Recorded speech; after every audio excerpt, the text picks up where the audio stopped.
the customers are literally talking about what they want on these different social channels. Why wouldn't you listen to it? And so, for example, there was this big CPG company I was actually meeting with.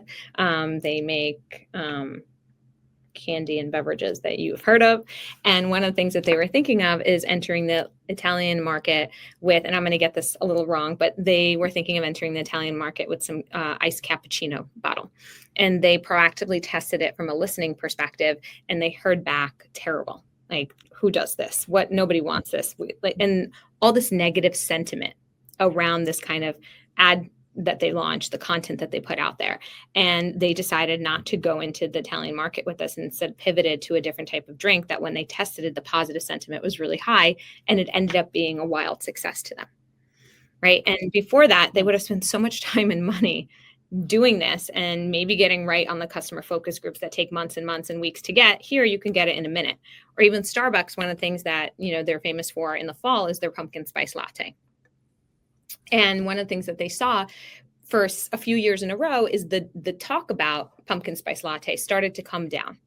But there was a lot of conversation about apples and kind of that becoming something interesting. And so was it last year, the year before, they launched their apple cider foam oat milk latte, whatever it was, and it was a hit.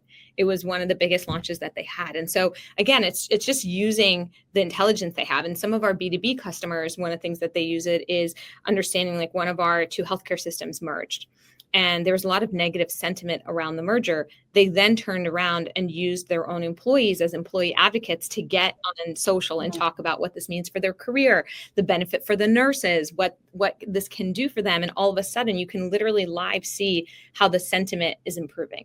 Or I was just on with another customer today that uses it for market intelligence to see when they launch a product, what do people talk about from their launch versus a competitor's launch, right? So there's market awareness, market insights, competitive intelligence, and you can get really tuned into the area you want to focus on, the type of conversation you want to hear, and you just can take a lot of go-to-market decisions based on that.